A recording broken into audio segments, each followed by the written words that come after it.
Hey everyone, so today I'm going to be breaking down the mid lane champion pool, some of my recommendations, and I'm going to be sorting them into categories so it's easy for you to know who to pick, who's worth picking up, and why they're worth picking up.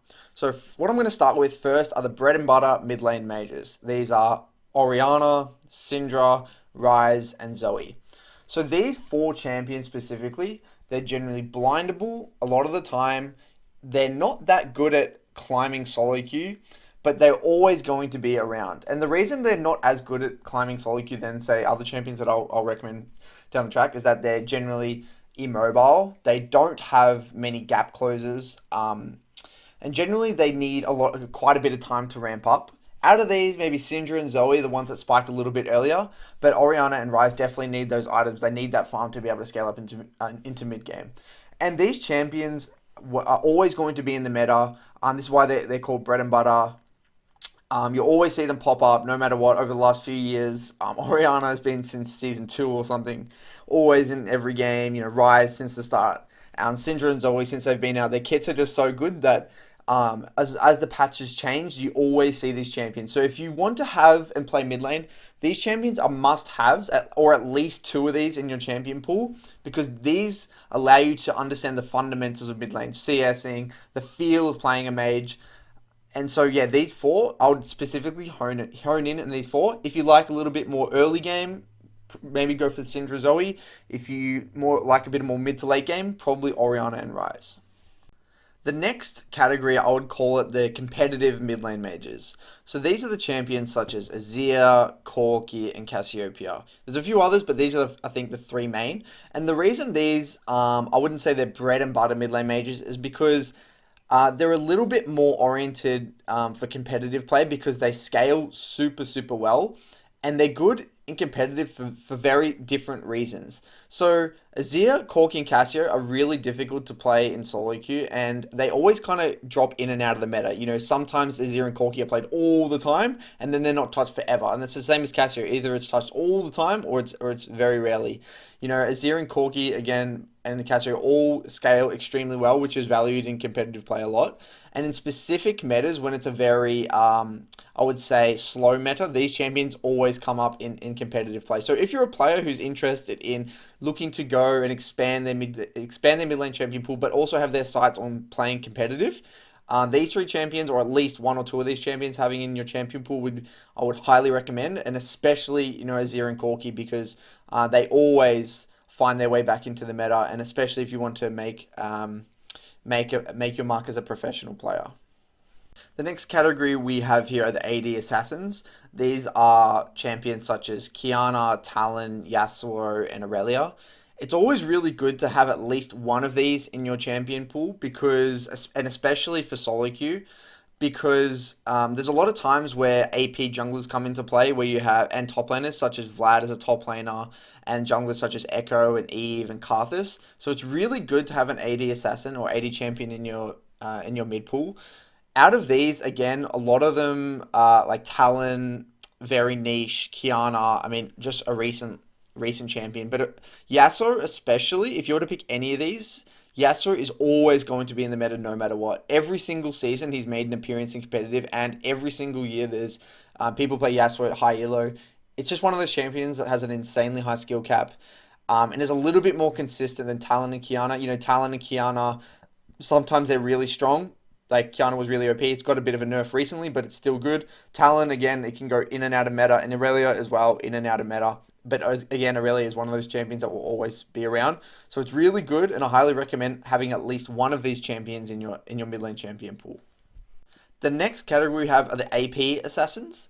So these are a little bit different. I mean, the champions that I'm about to say are very, very different, but they're all kind of in the same category. So we have Akali, Fizz, and LeBlanc.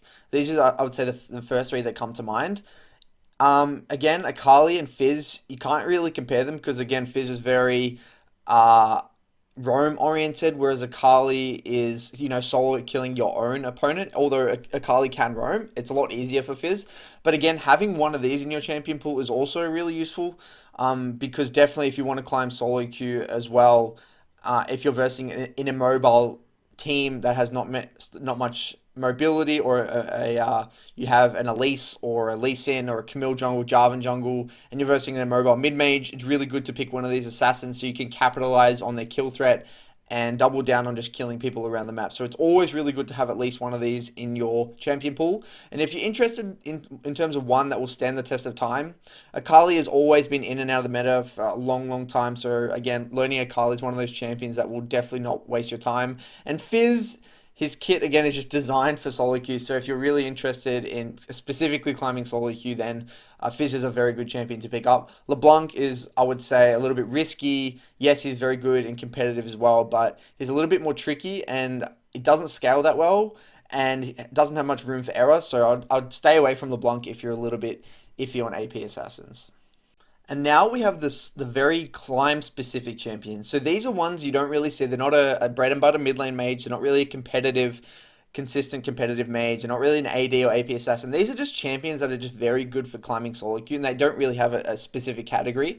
So these are, Twisted Fate, Lissandra if you duo with someone. So Lissandra's really good, say you duo with like a Jarvan jungle or a Lee Sin jungle. You can always set up ganks and kill them.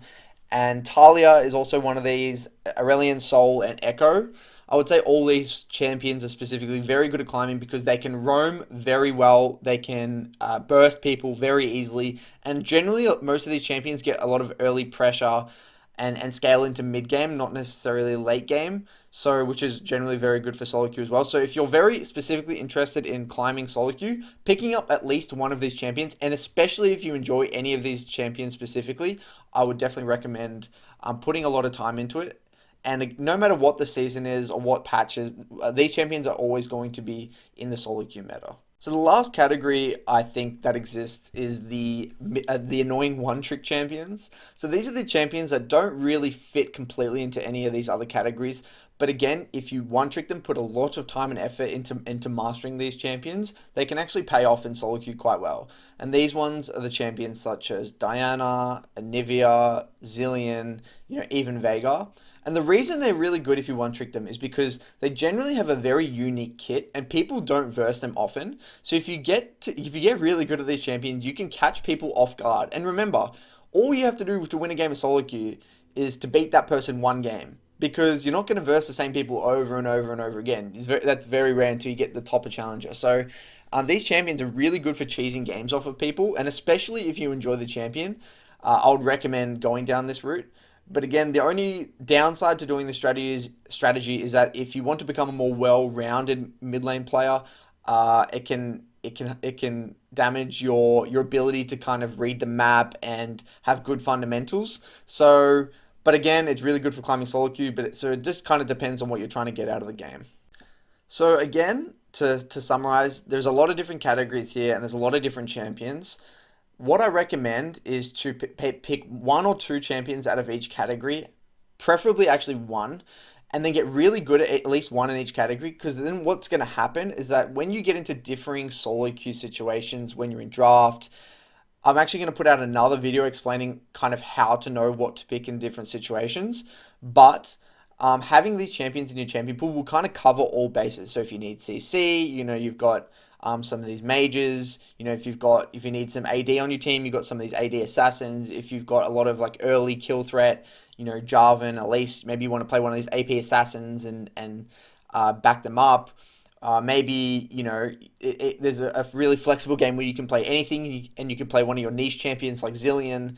And then there's those climb-specific champions. Maybe you're duoing with someone and you can play like Lissandra, Jarvan duo, or maybe you just want to play TF for a while and just spam and climb and roam around the map, or Talia and climb and roam around the map. So again, there's a lot of different things for a lot of different styles for a lot of different players here. And because the beauty of solo queue is that there's no one style for everyone. So have a go and let me know what you think. And if there's any champions that you think I missed here, then feel free to leave it below in the comments and I'll get back to you. Cheers, thanks for watching, and I'll keep pumping out more content. Bye.